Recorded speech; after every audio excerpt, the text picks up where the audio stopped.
Okay, well, welcome to this video. So today we're starting what will be the first in a rather extended series of videos about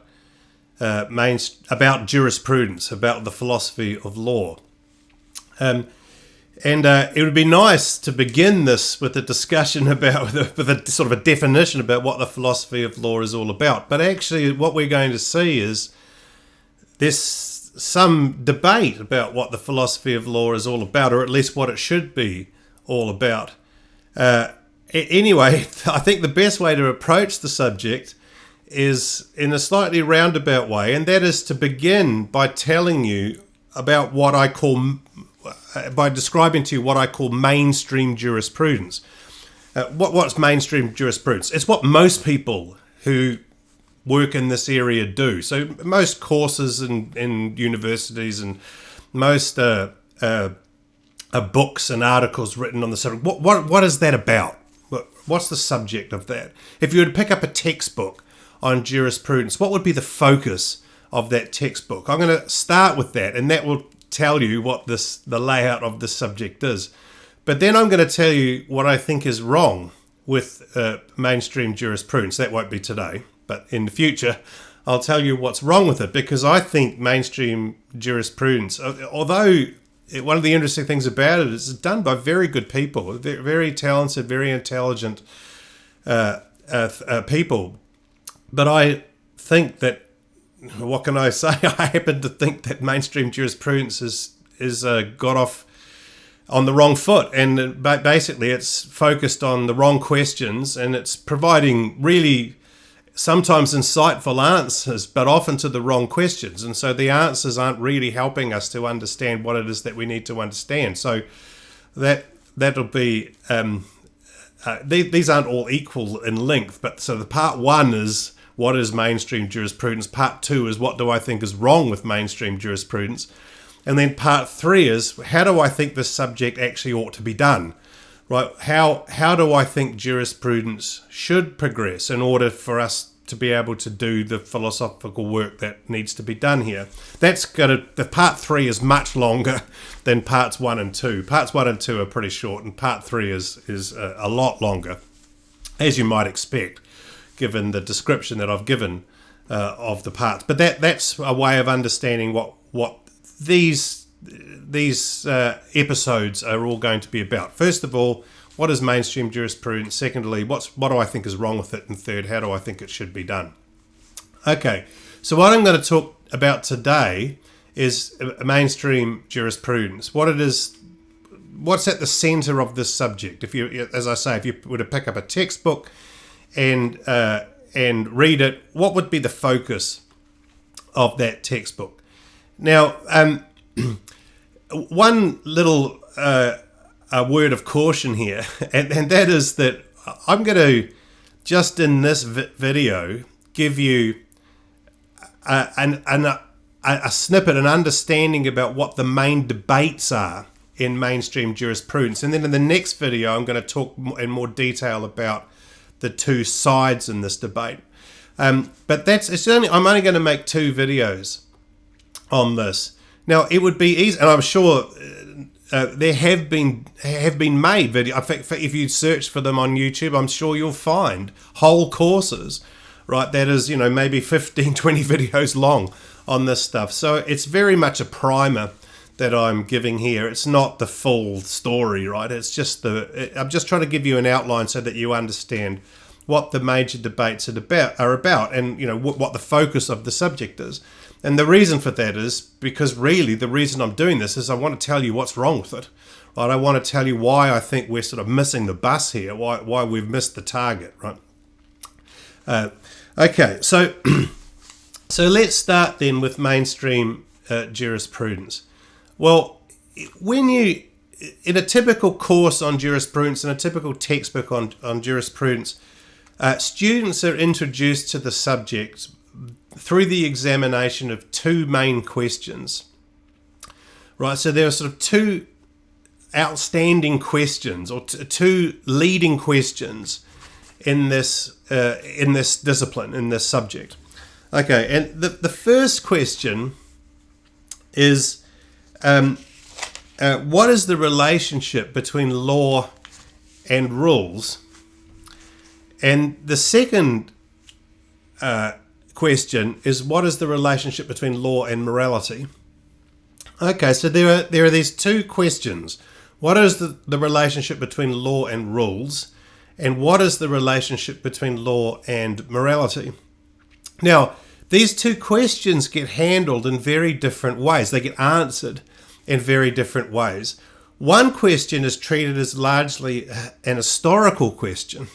That is, there was a debate about this, but that debate is largely being settled. Whereas the second question is treated as much more alive. There is still a debate about this, and there are various positions that one could take on it, and much of the course will be looking at the different positions, and then the students will be asked to take a stand on it. Okay, so the first question, the question about the relationship between law and rules, that's the largely historical question. There was a debate about this, but that debate has really been settled. We move on, we learn and then move on from that debate.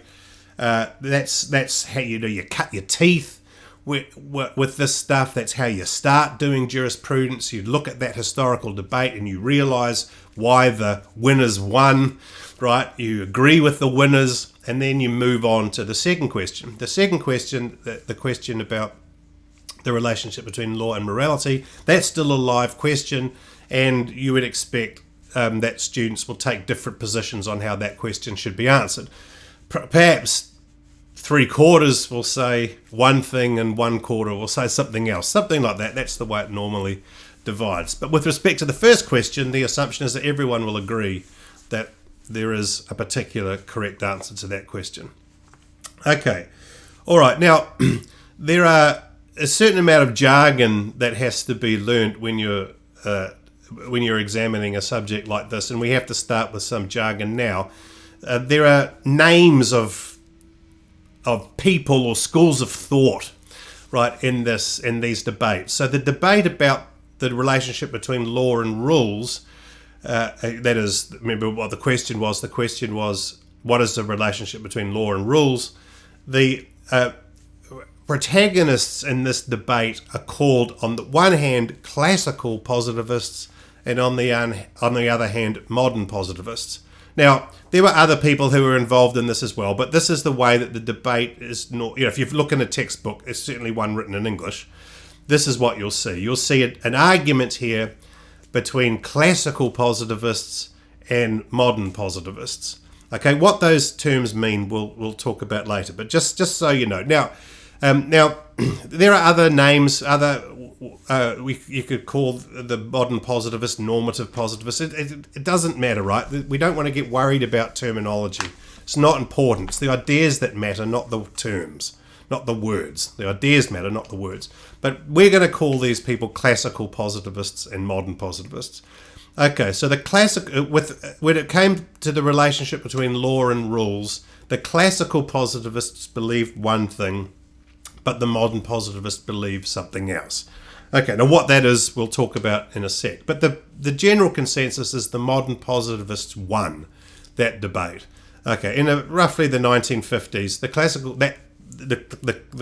classical positivism was defeated by modern positivism. That's the view.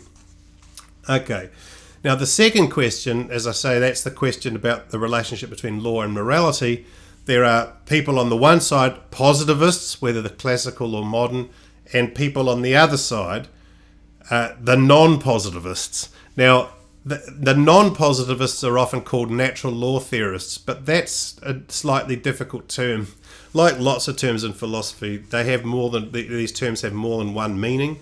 So you could use the term natural law theorist to refer to all people who are not positivists, but you could also use it only to refer to some of those people. So it's just one of those things that we have to get used to. Again, we're not worried about that so much, right? We don't want to be worried about the words. We want to be worried about the ideas. So let's not worry about it too much. Let's just say, for our purposes, that the debate about the relationship between law and morality is held between people that we can call positivists on the one hand and natural lawyers on the other. Okay. All right, now it's time then to start. We're going to, like everybody else does, like say you cut your teeth with this debate about the nature of the relationship between law and rules. Okay, let's start here as well. Let's cut our teeth on that debate as well. Okay, with that debate as well. All right, so let's start with one side of that debate, with the classical positivists. So we're starting with the losers here, all right? We're starting with the people that everyone thought lost. But okay, that's what people normally do. This is how mainstream jurisprudence works. So let's start with that debate. Okay, now the two main figures in this, the two main people in this debate were these guys, a guy called Jeremy Bentham and a guy called John Austin. Obviously, this is a painting of Bentham and an early photograph of John Austin. Now, one of the difficulties that we have here is that for us, there's more than one John Austin. So not only are there more than one meaning of terms like natural law, there's more than one John Austin. There's this John Austin who we've just met, who wrote a very famous book called The Province of Jurisprudence Determined. And there's another John Austin who we're going to meet later, who was a philosopher at Oxford who really came to prominence in the 1950s, or obviously much more recent. He was not a legal philosopher, but a philosopher of language. Right, so we have to be careful that there's with this there are two John Austins, but we're talking about the old John Austin now, not the newer John Austin who comes later, right? The old John Austin, the John Austin who was a classical positivist. Okay. Now, the theory of classical positivism is very much based on what's known as the is-ought distinction. And we have to spend a little bit of time looking at what this distinction is and what the significance of it is for the philosophy of law. So let's just turn to that now.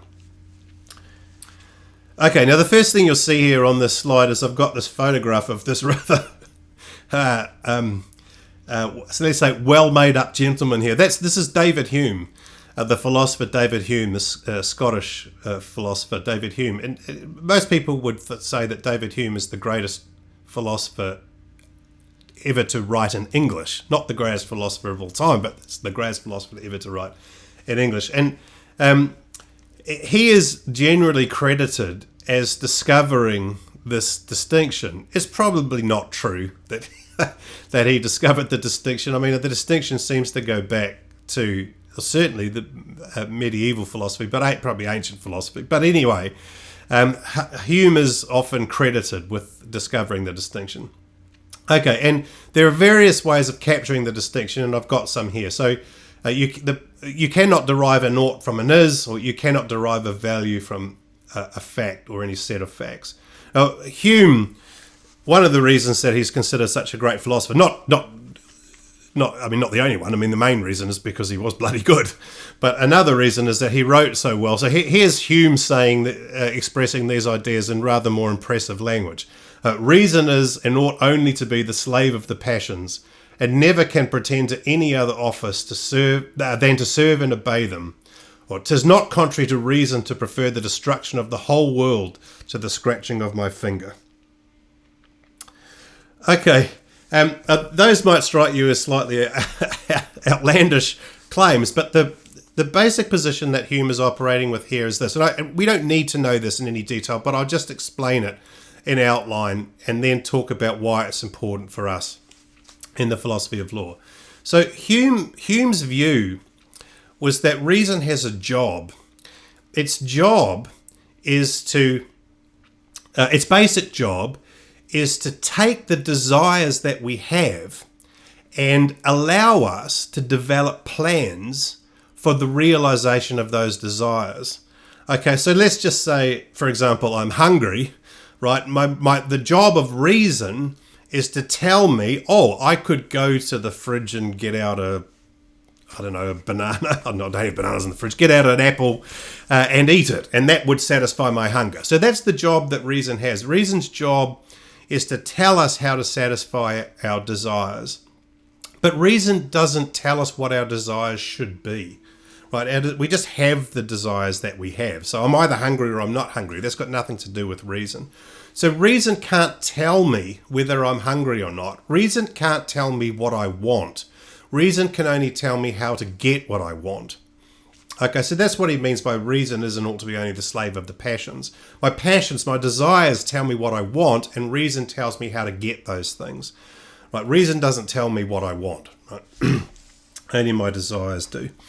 Okay, all right. Now, we'll talk more about this idea later. I mean, I have to say just quickly, I don't believe in this distinction. I think this is a mistake. But it has to be said, and I think for now, you just take it as read, that nearly everybody, maybe even everybody except me, who works in this area thinks that the distinction is valid, right? So the way you become, one of the ways of becoming a philosopher of law is to learn to accept this distinction, right? Learn to accept that there is this distinction between the way things are and the way that they ought to be. Learn to accept that reason is and ought to be the slave of the passions, right? The way you get started in the subject is to accept that. Okay. All right, so maybe just do that. Even though I say we're going to revisit this, maybe just do that for the moment, right? Just accept that there is this distinction. Now, what does it mean? What does it tell us? Okay, why is it important for us? Well, what it tells us is that you can't determine the way things ought to be just by looking at the way they are. Okay, you can't derive an ought from an is. You can't work out the way things ought to be just by looking at the way they are. You can't derive a value from a fact. So no amount of looking at the world alone will tell you the way things ought to be. All right? Okay, so that's the idea. And it is, you put it like this, it's a very intuitive idea. It's a powerful, it sounds right. Right? You can look at something, just for example, you can look at what's going on in Ukraine or Gaza or wherever. You'd never say, well, that's the way it is, so that's the way it should be. No one would ever say that, right? That would be a very odd thing to do, right? You'd say, well, that's the way it is, but it should be different. Okay, and then we would argue about what the difference, what that would be, what the way it should be would be. Okay, so there's this distinction between the way things are and the way that things should be.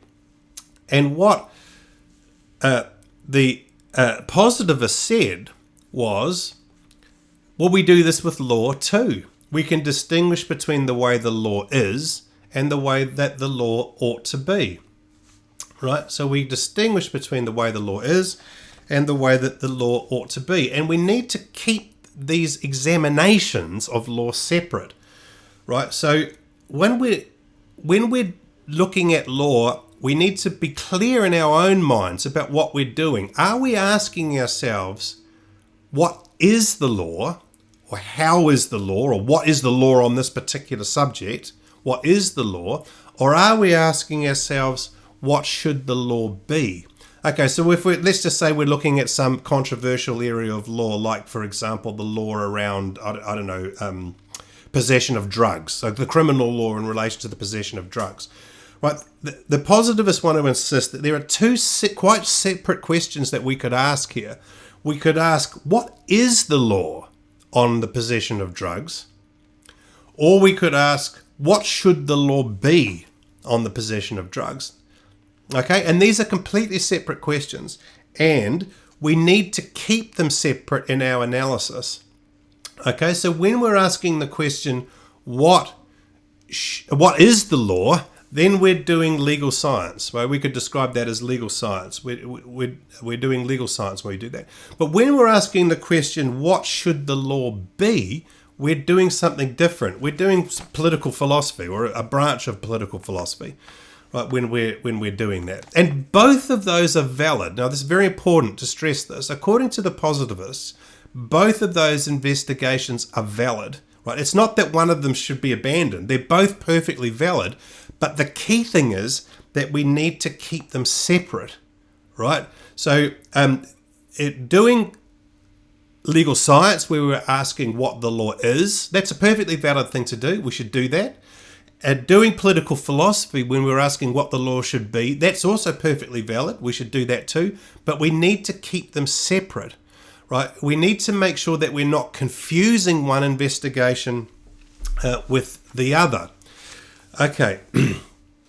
Now, I think, well, why would you do that? Well, there is a tendency, say the positivists, to confuse these areas, to confuse these questions, and to answer the question what the law is by giving an answer as to how the law ought to be.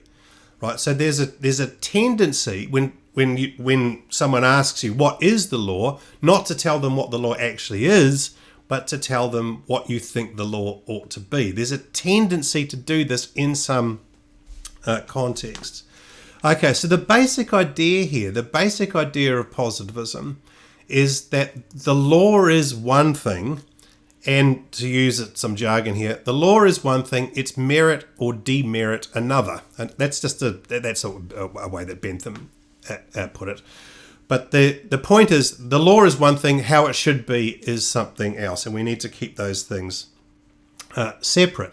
And one of the things that positivists often do in making this point is they will point to various laws that they think are clearly immoral, and they'll say, look, let me give you some examples that were given by some very famous positivists.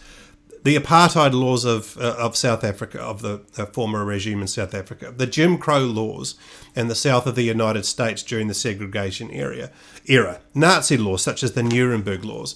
They'll say, look, these laws existed, right, but they weren't the way that the law should have been, right? It would have been better if those laws had never existed, but they did exist.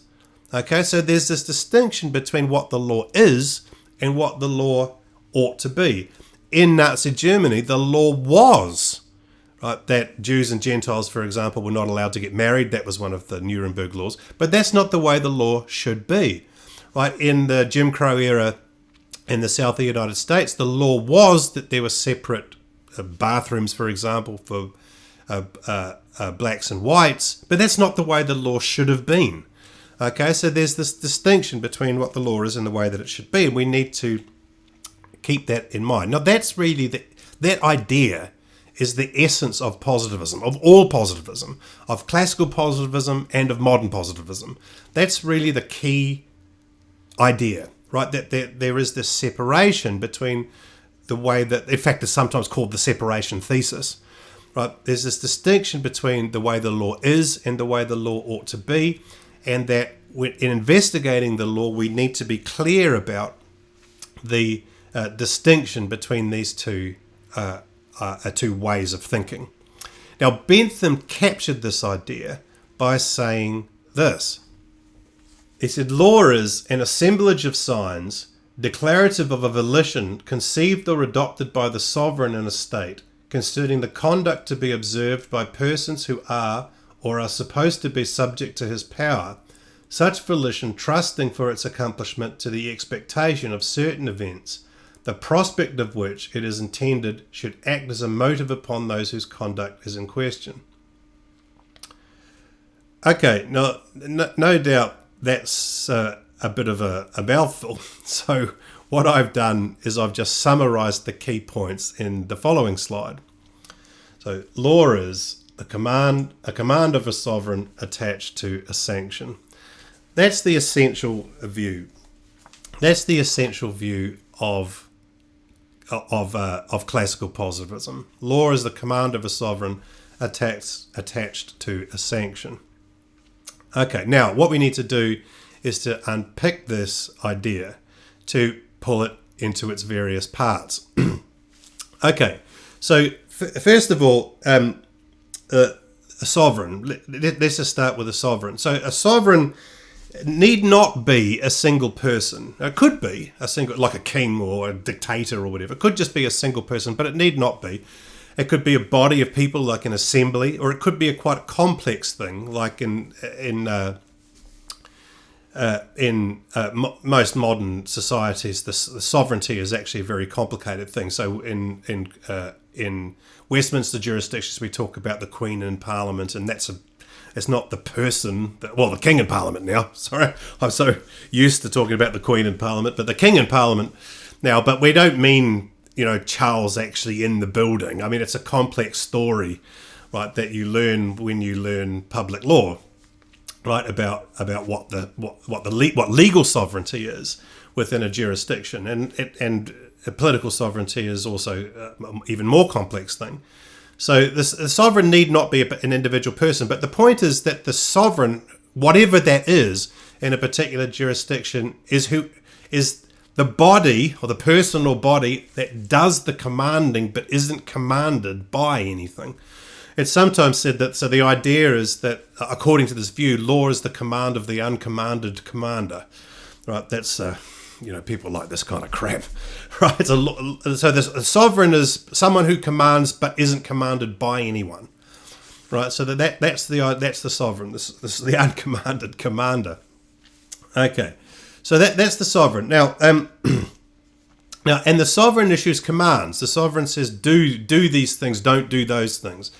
Right, the sovereign issues commands, so that's the two things. So it's a command of a sovereign, and the third thing was it was attached to a sanction. Now, what do you mean? Why does he introduce this idea? There has to be a sanction, and the idea here is this: that law doesn't just say do something, right? It isn't just a command that, like just someone writing on the wall. Make love, not war. That's a command, right? Make love, not war. That's in the indicative. It's telling you to do something. Make love, not war. But that's not a law, right? And even if it's issued by, like for example, if the Prime Minister said to me, I don't know, pull your socks up. Right? That's not a law. Why isn't it a law? And the idea here is that for something to be a law, it has to give you reasons for action, right? It's not just a command. Like if someone writes on the wall, "Make love, not war." Well, then I can just ignore that, right? But law gives you reasons for action. Okay, so if there's a law that's telling me, Alan, you must do it, then the fact that there's a law gives me a reason to do it. Or if there's a law that says to Alan, don't do it, right? Then the fact that it's a law gives me a reason not to do it. Right, so, for example, where I live, the law says you have to drive on the left-hand side of the road. So the fact that there's a law that says I have to drive on the left, that gives me a reason for driving on the left. Okay, and the classical positivists saw this, right, and they tried to account for it. What is it about law that gives you a reason for action? And their answer is that law contains a sanction. So, in other words, the law says do it or don't do it, but do it or else, right? And the or else gives you a reason for action, right? So to take the example I was talking about earlier, if I drive on the right-hand side of the road, apart from the fact that I might end up, dead, right? I'll get pulled over by the police. They'll give me a ticket. I have to pay a fine, right? I might lose my license and so on. And that's the sanction, right? Bad things will happen to me, right, if I disobey the law. And because bad things will happen to me if I disobey the law, that gives me reasons for action. Okay, that gives me reasons for action.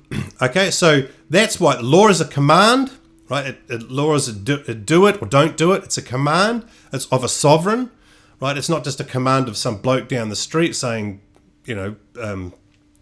buy this product or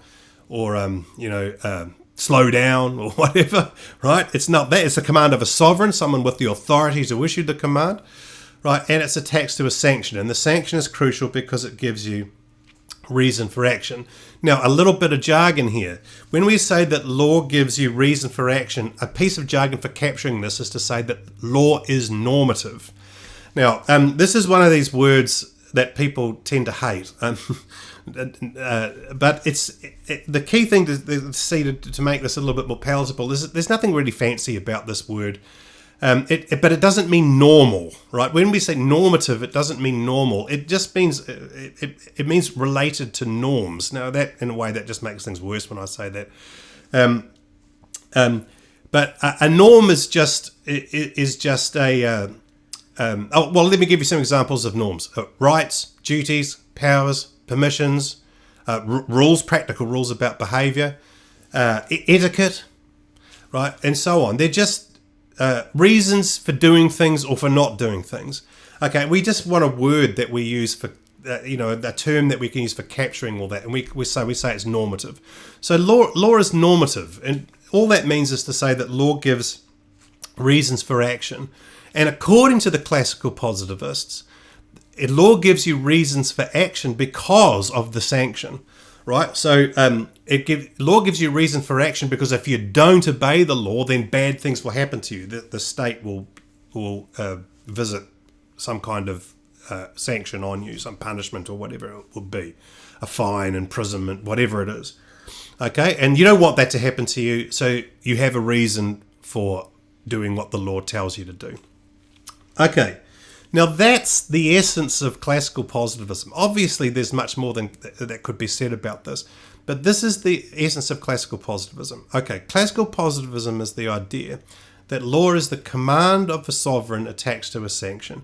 Law is normative, but it's normative because the sanction gives you reasons for action. Okay, now, that's all I'm going to say that about classical positivism. Now, I hope you can see, even though I haven't talked about it in much detail, the intuitive appeal of the idea. So we got this idea that the law is created by the sovereign, that's by the state. It's not just something made up. It's not like the rules of a club or the rules of a workplace. It has to come from the state. Law is a command. It's not just, the law doesn't just say, hey, it would be a good idea if you did this or that, right? It says, do it or don't do it. And it's attached to a sanction. So it gives you reasons for action. And I hope you can see, even if you can already think you see some problems with this view, I hope you could see why people would have thought this view to be attractive. I mean, Bentham and Austin were pretty smart people, and you can understand why they were attracted to this view. But as I said earlier in the video, it's almost universally accepted that this view is wrong, right? And the reason that it's wrong is it's generally accepted that it's wrong for a number of reasons. But the key reason for us is because although classical positivism is right to see that the law is normative, it misunderstands the law's normativity. So in other words, yes, it's true that the law gives us reasons for action. The classical positivists were right about that. But the general belief is that, but they're wrong, because the kinds of reasons that they think the law gives us are not the kinds of reasons that the law actually gives us. The law actually gives us a different kind of reason for action that the classical positivists can't explain. And that idea gives birth to modern positivism. And that's going to be the subject of the next video. So in the next video, I'm going to talk about why it was that modern positivists, although they accept this idea that there's this separation between the way the law is and the way that it ought to be, they accept that, they all agree about that, but they say, well, no, the classical positivists got that right, but they misunderstood the character of the law's normativity, as well as some other things that we're going to look at. Okay, that's for next time. Cheers. Thanks for watching.